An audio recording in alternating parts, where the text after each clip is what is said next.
Dr. Bryan Heit, welcome to the podcast. Thank you for having me.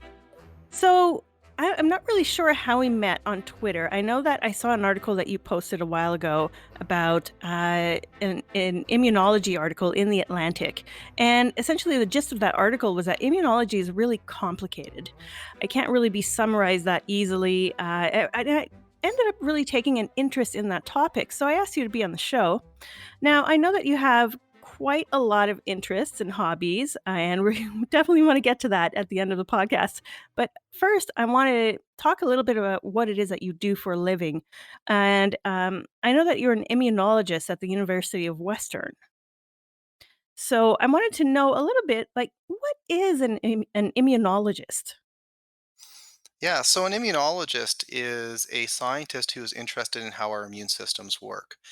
And this is an area that's been of a lot of interest lately for a number of different reasons. The most obvious one, of course, is that our immune system is our main line of defense against infectious diseases. And so there's always an interest in understanding how the immune system fights disease and what we can do to improve those responses. But the immune system does a lot of other things that are also of interest to people.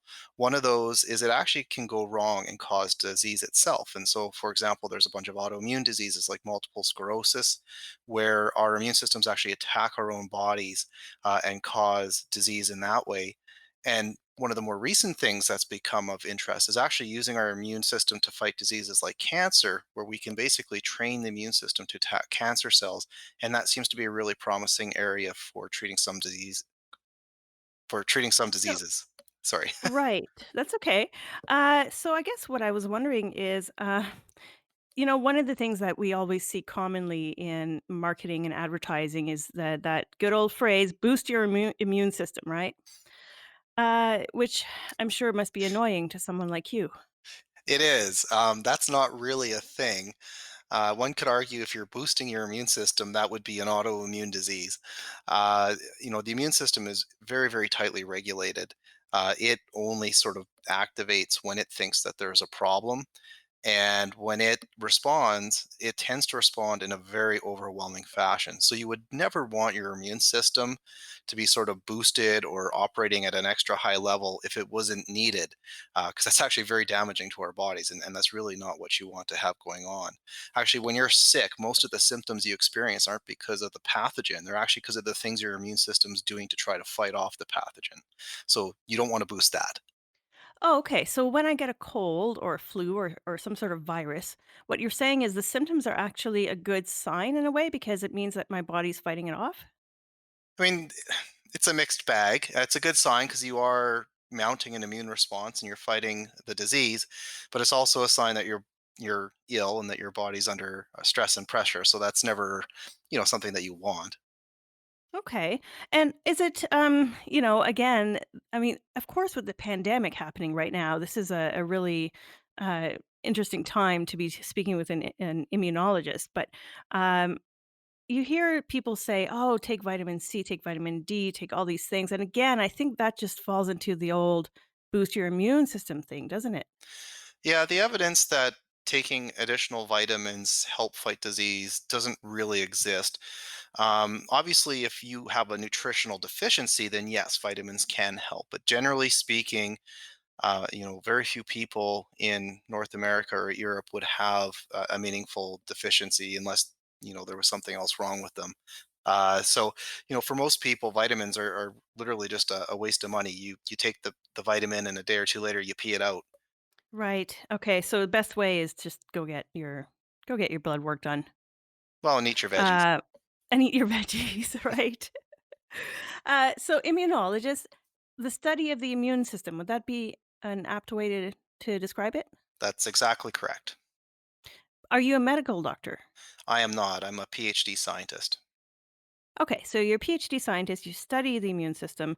I saw on your website something called, and I probably will not pronounce it right the first time, macrophage? That's close. Macrophage is usually how it's said. Phage. Phage, yeah. Okay. Yeah, so tell me a little bit about that because that's your area of specialty, isn't it?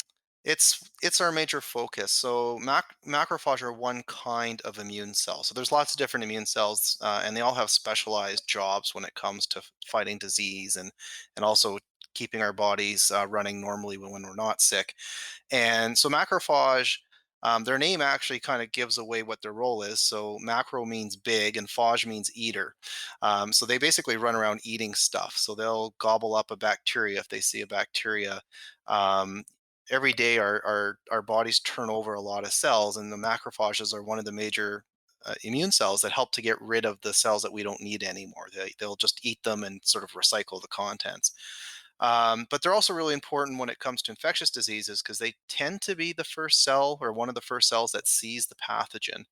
And so not only will they engulf and try to destroy that pathogen, but they also then send out signals to tell other immune cells, hey, you need to come here. There's potentially a problem. So they tend to not only help fight infections, but also to help get a bigger immune response going.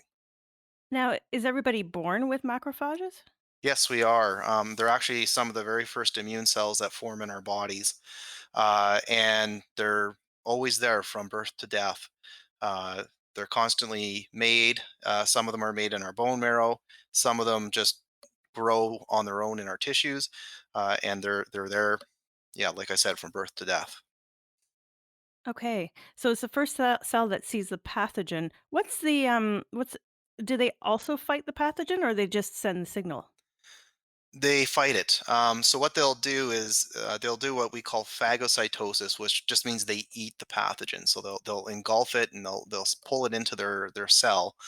And inside of all cells, but in particular in macrophages, there's a compartment called a lysosome, which is just a really acidic part of the cell that's full of enzymes that like to chop stuff up. And they'll basically fuse that lysosome with the pathogen in order to break that pathogen down and destroy it.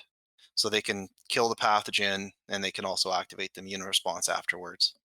Can you clarify exactly what is a pathogen? So a pathogen would be any microorganism or virus that basically can infect our bodies and cause disease. So that covers a pretty broad range of organisms. Anything bacterial that infects you or a fungus that infects you would be considered a pathogen, as would viruses. And then you can argue that some of the things like intestinal worms maybe qualify as a pathogen, although we usually tend to refer those as parasites. But whether that's actually a different thing or not, I think is a not an agreed upon point. So now I have to ask, do they actually fight parasites too? Uh, they're not the main cell that does that, but they do help out. Okay, I was just curious since you mentioned it. Yeah. um, so how the heck did you decide to do this as a main area of study? Uh, that's a good question. So I mean, this all started many years ago when I was an undergraduate student, and when I started university, I didn't really know what I wanted to do. I just knew that I like science.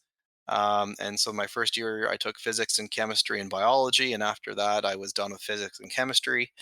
And as I went more into biology, I really kind of fell in love with viruses actually to start with, but then I got more and more interested in how our bodies fight those. So when it came time to sort of take the next step in my career, I decided to do a graduate degree, so a PhD, looking at the immune system and how it fights infections. And just from there, I've just sort of progressed through the typical scientist career path, and I now run my own lab where we look, in my case, at macrophages. And was there any particular infection that interested you, or were you just fascinated by all of them?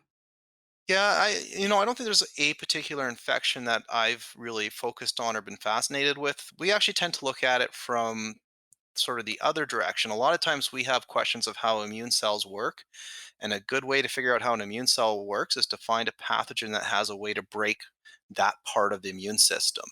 And then if you can understand what the pathogen's doing, not only does it tell you how the pathogen works, but it also tells you how that particular part of the immune system should be working under normal conditions. So we've looked at all sorts of different pathogens over the years.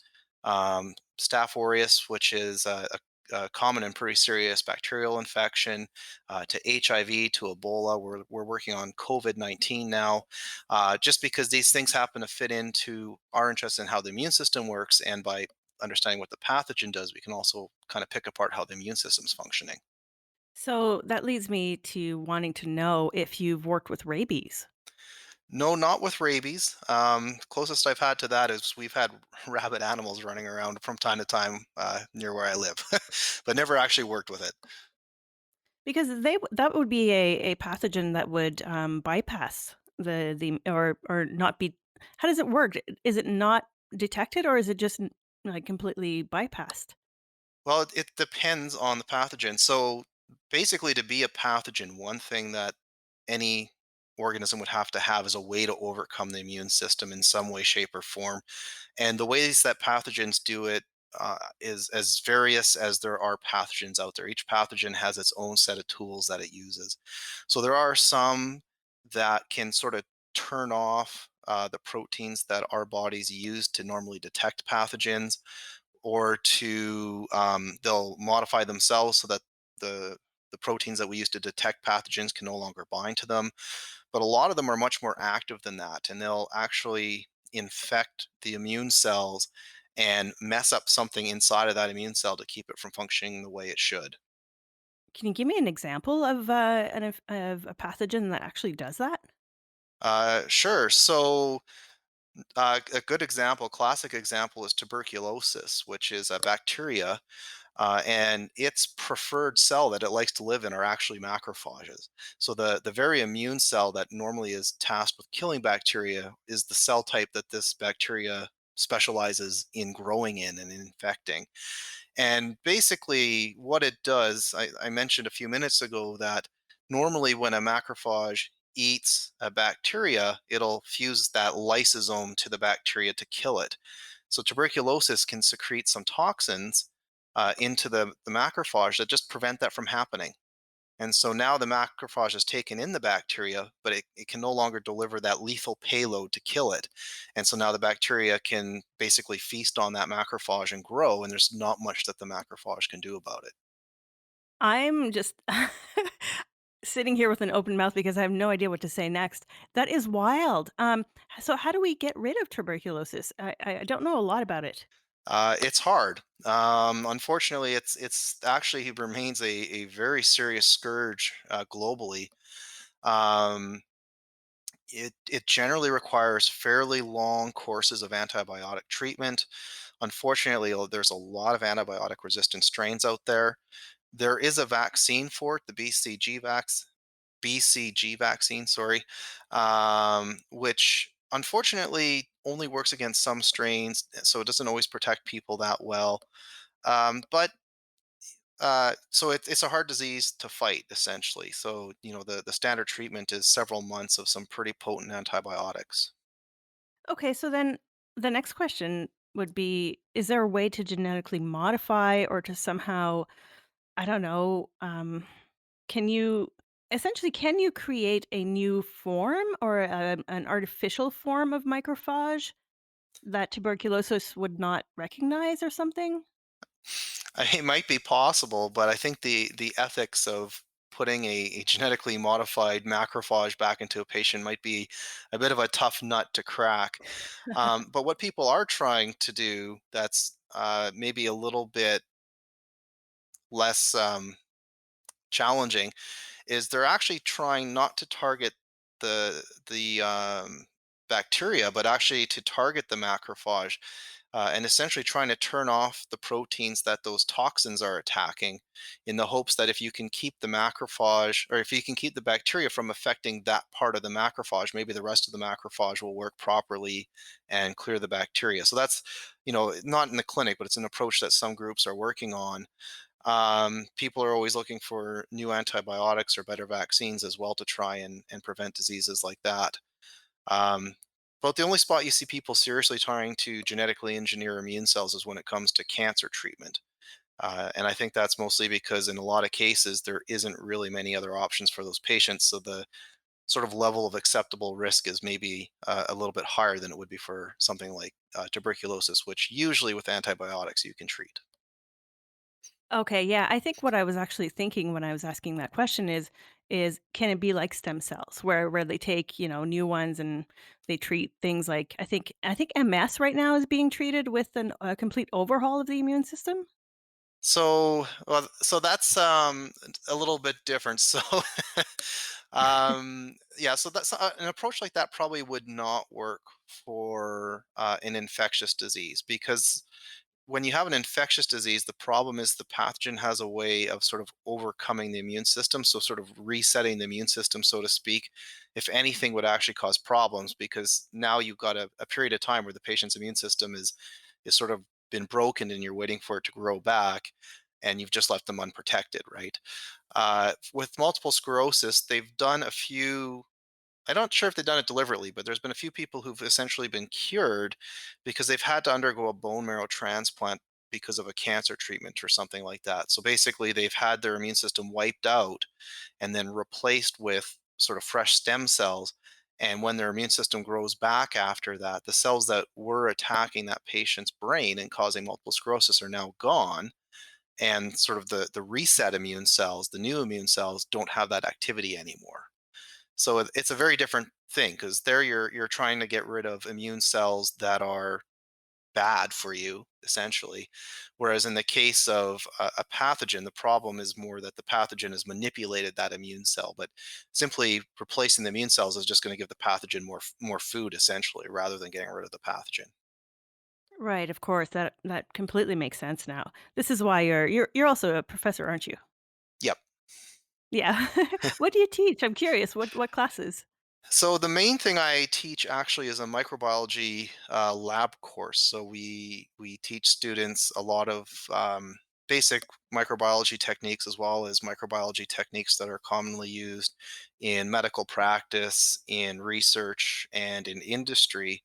And a lot of that's also teaching data analysis and scientific communication and things like that as well.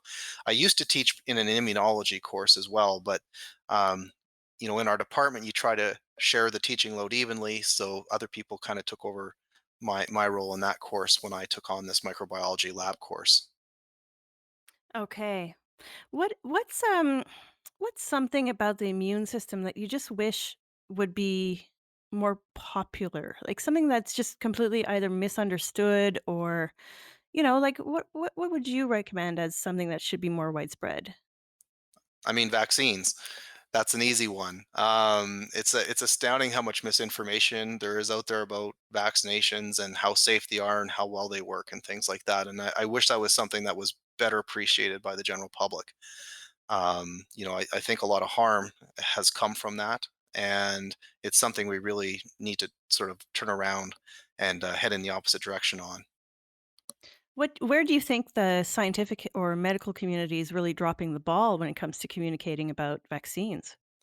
I think actually the issue's just been a lack of communication. A lot of people have been out there spreading misinformation, and really until just the last few years, you haven't seen too many people coming up and saying, well, actually, that's not quite right. And this is how this vaccine actually works, or this is how that, or this is the actual risks of that particular vaccine or something like that. So for many years, those anti-vaccine advocates have kind of been unchallenged. And I think now that we're starting to turn that around. You're starting to see more science communicators and scientists engaging in those discussions, but for a very long time that just wasn't there, and I think that's why it got as bad as it did. But I think the other thing that maybe people don't appreciate is the anti-vaccine movement is as old as vaccines. You can go back to the late 1800s and early 1900s when the first vaccines are coming out and see editorial cartoons and newspaper articles and things like that that are almost word for word the same as what these people are saying now. So this is a very old problem, and it's just I think the internet's allowed it to become amplified beyond where it used to be, where it was just small groups of people talking about this amongst themselves. Yeah, I really get the feeling that the anti-vax movement is actually a business now. I mean, the homeopathic industries, the natural industries and stuff like that have a lot of money that they can put behind that kind of messaging. I don't think that money is there for science communication just yet now, is it? Not that I know of. Most of the people I know who do that sort of outreach are just doing it on their own time. Um, I I have seen some awards that are supposed to help people sort of establish some of these scientific outreach approaches and stuff, but those seem to be very few and far between, and they seem to be targeted more at people working in sort of classical media, so people who are maybe working on television shows or documentaries, rather than outreach on Twitter or Instagram or Facebook or wherever that may be. So vaccines, do they directly impact your work? Do you work on vaccines yourself, or do you have you worked on them, or is that just something that's also just a key interest of yours? So I don't work on vaccines myself. I mean, it is immunology, but it's a whole other area of immunology that I just have no experience or expertise in. So no, I don't do anything with that myself. Uh, some of the like how they work is obviously basic immunology, so any immunologist should be able to talk intelligently about that. But when it comes to actually sitting down and how do you design one that works well and whatnot is far beyond anything I can contribute to. Okay. Can I ask you a little bit about inflammation? I saw a word again. This is on a lab website. Epherocytis. I'm not sure if I'm saying that right. So yeah, inflammation and then erythrocytosis. So those are two other things my lab is interested in. So inflammation is a general name for a pretty important part of our immune system's response to pathogen. And if there's any medical doctors listening, they'll remember the mantra they learn in med school, which is rubor, tuber, dolor, calor, which is redness. I'm going to get the order wrong, but redness, swelling, pain, and heat, which are the classic signs of inflammation. So you can think of any time you've maybe cut your finger or had a splinter that got infected, right? It swells up, it turns red, it hurts, and it feels hot. And so that's inflammation. And that's one of the main ways that our body fights pathogens like bacteria. And so what's actually happening in that inflamed area, that swollen, painful area, is it's basically filling up with immune cells, and they're going in and they are uh, if there's something that can eat bacteria and bacteria present, they'll be eating bacteria. Some of them will actually target and kill our own cells if those cells have been infected. So they're destroying those infected cells. There's a lot of proteins in our blood that can help fight infections, and so the reason why you swell up actually is there's a lot of liquid going from your blood into the tissue that's carrying those proteins in to help fight the infection. And so basically it's sort of the frontline defense to most pathogens. You get this massive influx of immune cells and proteins from the blood that are all there trying to kill the pathogen and keep it contained. But sort of the consequence is whatever you've cut or injured now swells up and hurts and feels hot. But that's what your immune system's trying to do when that happens. So that's inflammation. It can happen anywhere in your body, though. So some people who have heart disease have inflammation within the heart, for example, and it's not always in response to pathogens, and that can sometimes be a problem.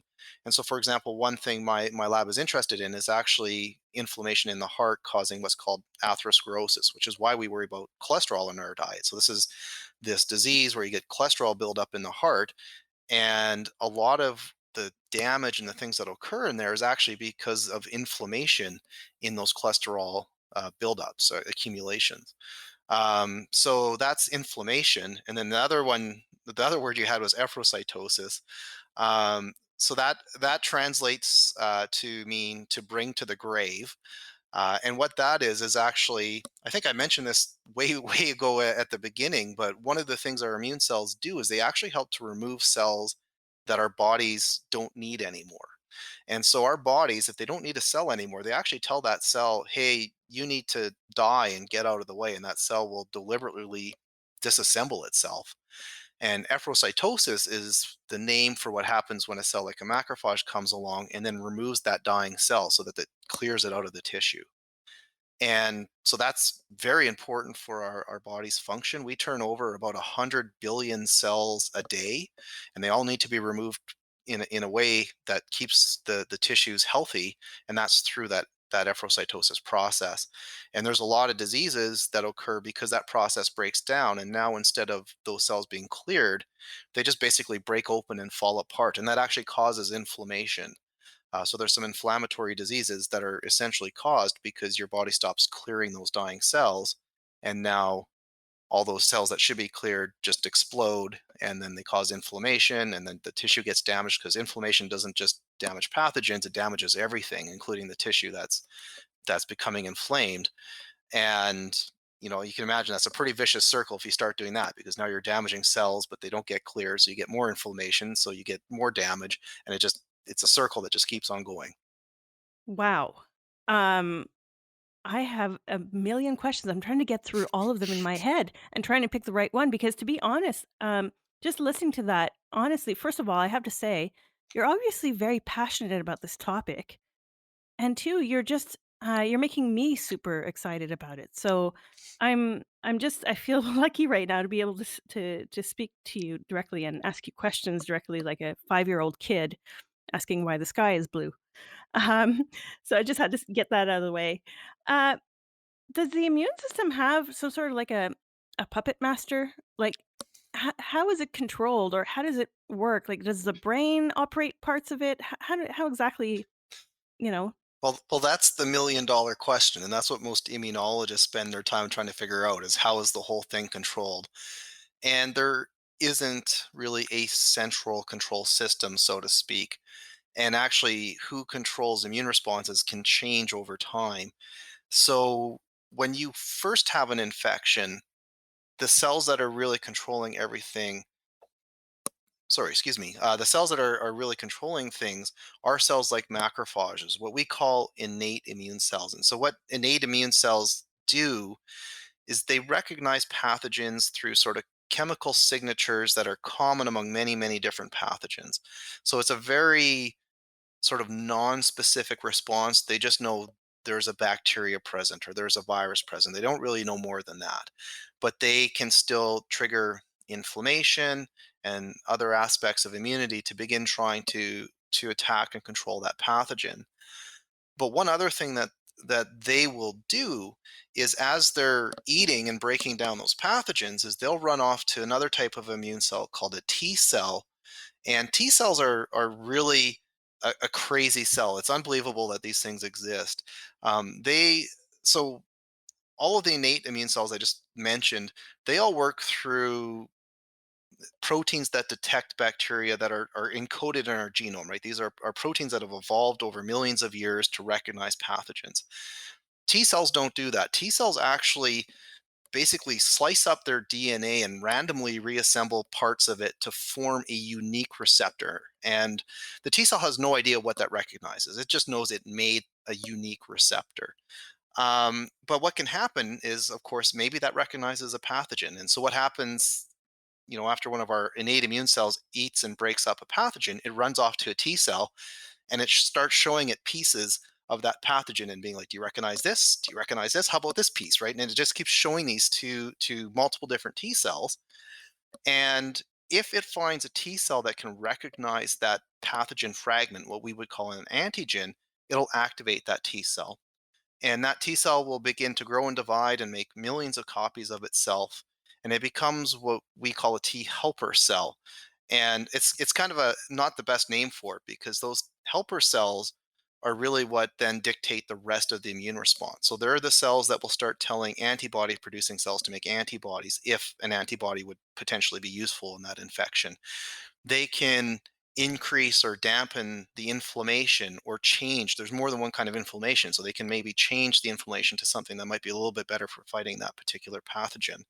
So as the immune response develops, those are the cells that tend to be the master regulators. So you kind of start off with the innate cells controlling everything, and then they sort of pass the torch onto the T cells.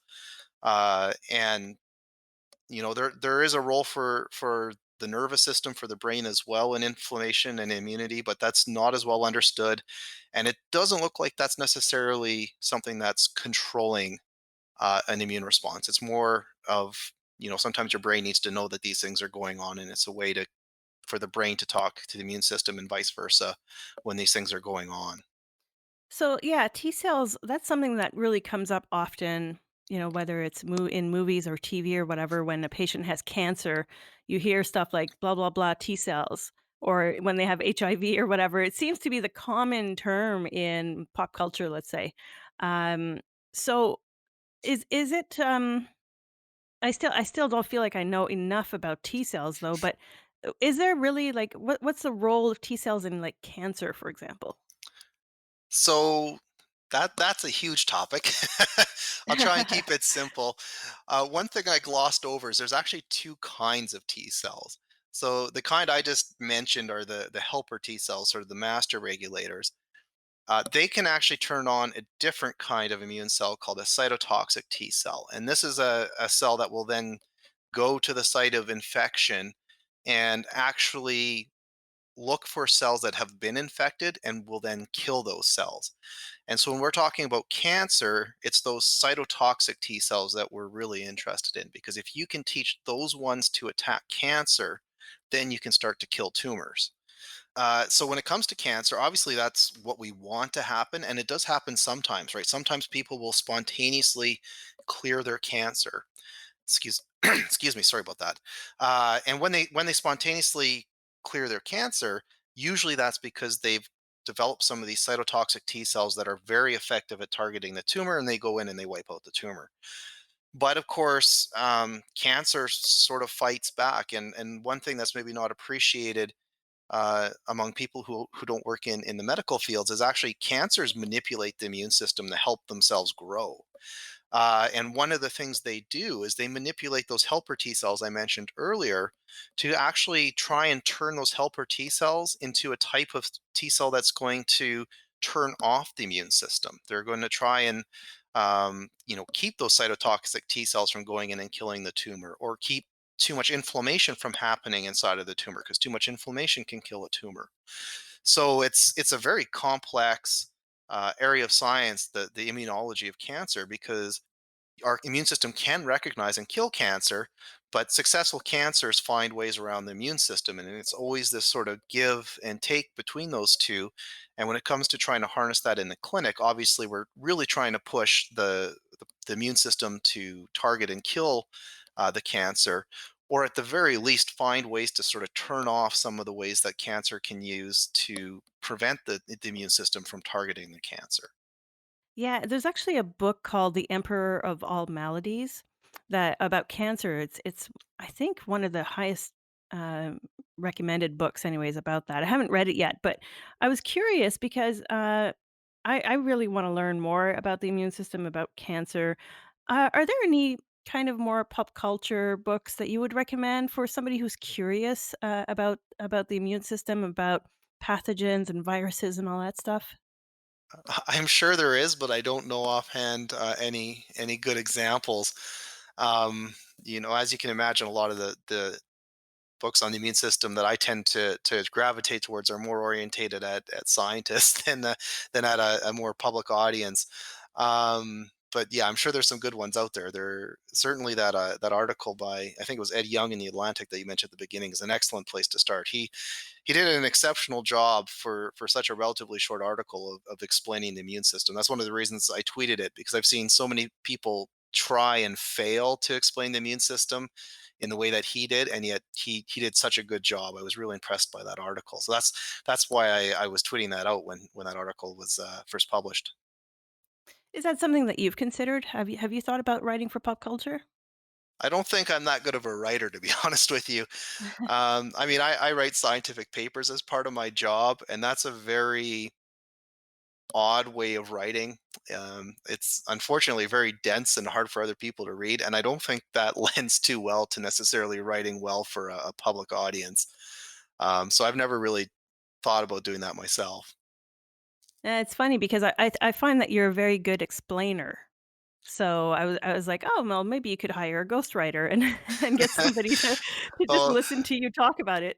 well, maybe then, but I guess I taught immunology for enough years that I'm used to explaining it without having to be super complicated about it. But yeah, writing is a whole art in and of itself, and it's certainly one that I am not super good at. So Okay, I just thought I'd ask. um, One of the things you just mentioned teaching. Something that I heard this was a while back. This was even before COVID, um, and I wish I remembered the source, but I heard that there was a decline, or rather a lack of grad students in infectious diseases. It was really hard to fill postdoc positions in the U.S. and stuff like that. Have you seen that yourself, or is there a resurgence now because of the pandemic? I mean, that's always a complicated question. Um, Especially, in a lot of cases, you're talking about stuff that can be very regional. I know we've always had a pretty good pool of students at our university that we can draw from. Recruiting postdocs here, though, tends to be more of a challenge. And we always get stuck with if I'm going to move countries and come to Canada, why would I go to London, Ontario when 2 hours down the road is Toronto? It's a big, vibrant metropolis versus a smaller city, that just doesn't have the same attraction. So that sometimes is an issue for us. I know in the States, there were some concerns about it because of some of the changes with the visa system that the Trump government was putting into place or had put into place. I don't know how much of an impact that actually had in the end because, of course, soon after they made some of those changes, COVID came along and nobody was moving anywhere. But those always are concerns, and factors like that can really alter the ability of scientists to fill positions because science is very international. Most people, will live and work in more than one country during their scientific careers, and if there's a barrier put in the way of that, that actually tends to hurt more the country that's put in the place that barrier because now all the people that used to go there to work and to train people no longer can do that. But not globally. I don't think that's ever really been an issue for infectious diseases or immunology. Okay, yeah, that's why I wanted to ask, somebody in Canada because again, it's something that I had read about. I think it was the northeastern United States, but I'm glad to know that there's no shortage of students interested in infectious diseases. Now, do you find with the current pandemic, you said that you were working on COVID-19 right now. Yeah, we are. And so what exactly are you guys doing? So we're really sort of looking at one very specific part of COVID's biology, and it's actually part of how COVID might overcome our immune system because COVID seems to have a number of different tools it can use to sort of misdirect or overcome our immunity. And so actually if you remember a couple minutes ago I was telling you how immune cells will break up a pathogen and go and show it to T cells. It looks like COVID can interfere with that process. And so that's what we're actually looking at. We're looking to see if COVID can, in fact, prevent innate immune cells from showing pieces of COVID to T cells and trying to understand how it goes about doing that. So that's what we're looking at and trying to figure out. Do you find yourself constantly thinking about work? Because to me, again, I'm absolutely excited and just fascinated. I can't imagine being. I mean, what's it like being in your shoes? Do you constantly think about this stuff? I wouldn't say it's constant. I do make a very conscientious effort when I'm at home to be at home and not at work, if you know what I mean. So I try not to think about it all the time, but I mean, certainly it drives my wife nuts. But I have a voice recorder on my cell phone, and it's not uncommon at 2 or 3 in the morning for me to wake up because I've had a thought in my sleep and to sort of turn on my phone and record to myself so I can listen to my idea the next day when I'm a little more awake. I'd like to tell you that usually those ideas are great, but actually they're usually horrible. But I still can't stop myself from doing it. So, but most scientists, when they're at home, want to have a home life. They don't want to be at home only thinking of work. Of course, yeah. I mean, but I also think it's kind of an obsession. I think that's what makes scientists and artists very similar, in that you guys are curious naturally and obsess over problems and want to solve them, want to investigate them. Uh, in a way, you're kind of a discoverer, an explorer. Yeah, and it can at times become pretty consuming. But you always have to have that balance in life, right? So, it's always a work in progress, I guess, on trying to find that balance and get it right. Well, I know one thing about you is that you happen to have goats? Is that right? Well, I think it'd be more accurate to say my wife has goats. We do live on a small farm, and my wife's full-time job is basically a farmer. So yeah, we have a number of farm animals, including goats. Um, and I like them, but I don't have too much to do with the actual raising and breeding of the goats. I mostly just go out there and play with them. Can you share, you posted a tweet of a very funny looking goat, this week, and it was hilarious. Do you wanna share a little bit about, what's going on with the goats right now? Do you Oh know what I'm yeah. referring Oh, to? sorry, it took me a Yeah. second to remember what that was. Yeah. So our goats are relatively young, and the our buck, whose name is Darwin, is just getting to that age where he's starting to notice girls. And male goats are disgusting animals when they're in the presence of a lady because they do things like pee on their face. So he is rather fragrant right now, and he's very pushy because he's trying to. He's him and we have a wether that lives with him. They have their own sort of area on the farm, and they're kept away from the girls because you don't want them just breeding whenever. But he's up against the fence all the time trying to get at the ladies, and he's busy peeing on himself and being really stinky, which is kind of entertaining but sort of disturbing at the same time. Yeah, I've never laughed so hard. I immediately showed the picture to my girlfriend, and she also had a good laugh, so thanks for that one. Um, Goats. So why goats? Why I mean, do you guys make cheese and stuff? So, I mean, so the goats are actually a fairly new addition to the farm. We are raising. Oh, I better get this right, or I'm going to be in trouble with my wife. We're raising. They're called Nubian goats. So it's a relatively rare breed of milk goat that are fairly popular with sort of people who run small farms. And so the plan with the goats, in terms of sort of the business side of things, is essentially to breed them and to sell their offspring. But I'm a fermentation enthusiast, let's call it that. So, the sort of byproduct of breeding goats is you get a lot of goat milk. And so, yeah, I'm hoping to make cheese and yogurt and all that kind of stuff at home once the girls are old enough that we can start milking them.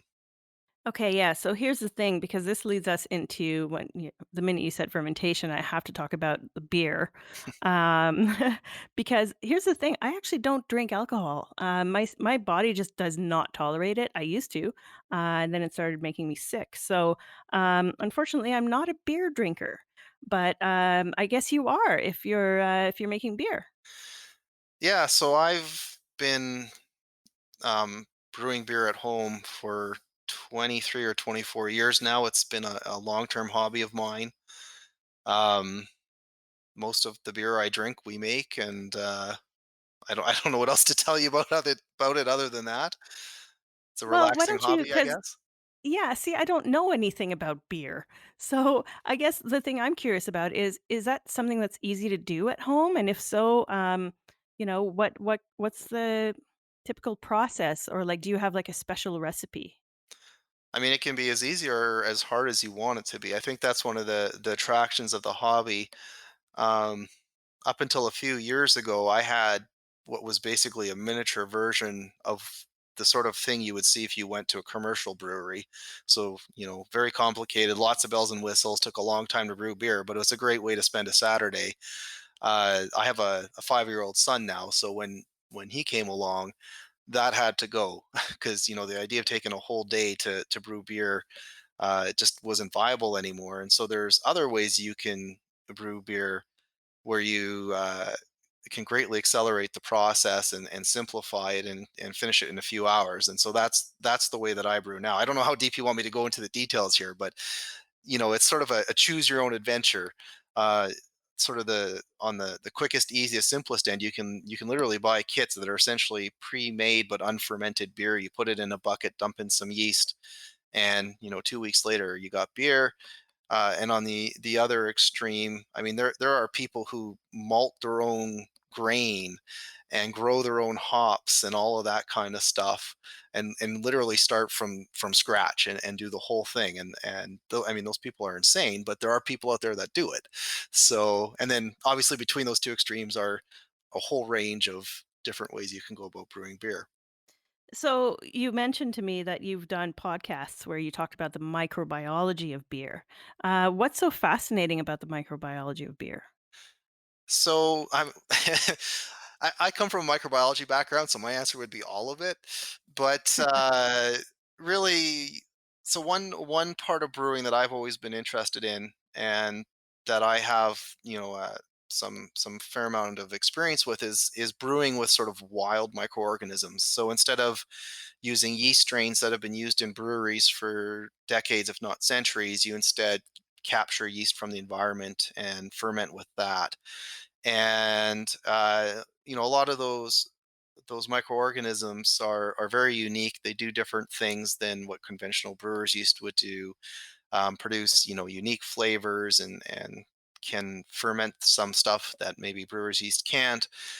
So they're interesting to play with and work with, and it's a pretty niche group of brewers. Most brewers aren't interested in that kind of stuff, but for those who are interested in those types of brewing, and using those types of organisms, it's a very interesting thing to talk about, I guess. Yeah, it's funny because I do a tiny world on Twitch where I look at stuff under my microscope, and my audience is always asking me, Julie, can you try to capture yeast and show us what it looks like? And I'm like, I would, but I have no idea how.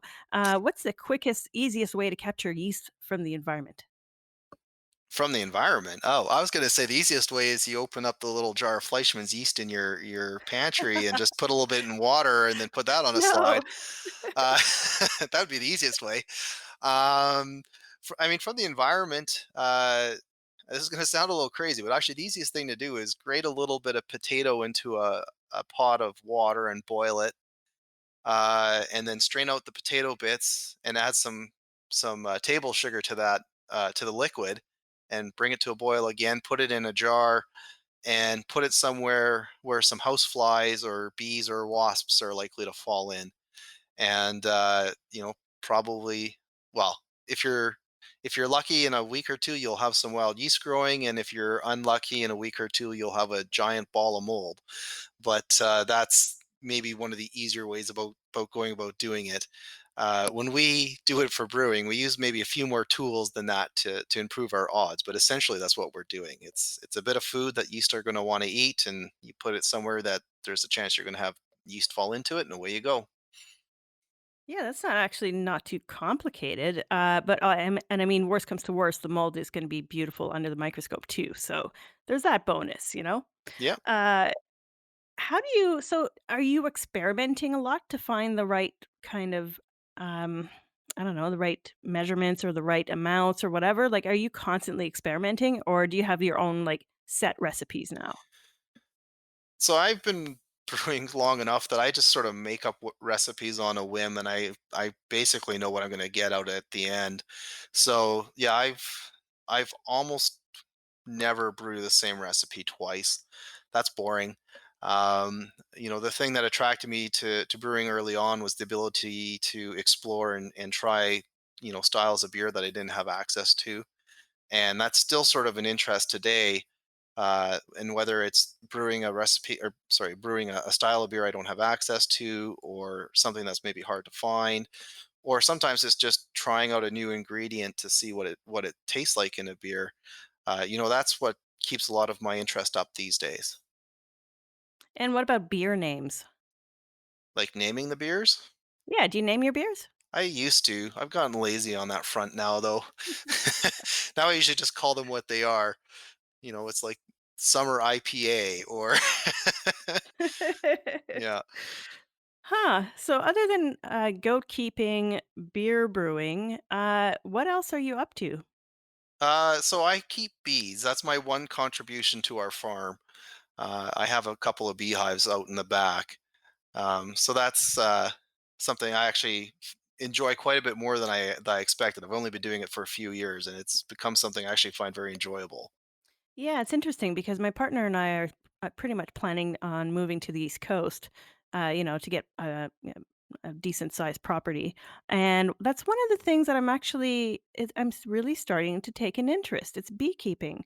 Is that something that is hard to take up? Would you recommend? I don't know. I mean, how did you come across it?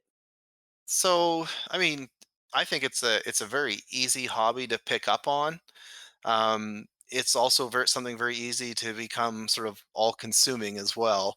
Uh, so I've had to restrain myself somewhat to keep things at a reasonable level because the line between a hobby and a job is sometimes not quite as obvious as you might want it to be.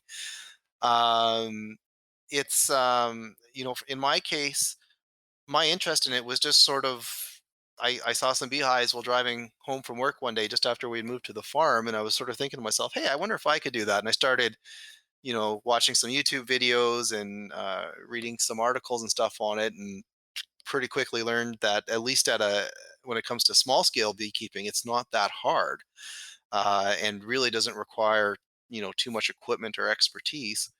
And so it'd be 2 or 3 years ago now, I can't remember. I got my first beehive, and I had a successful summer. I was able to split it so that I had two beehives.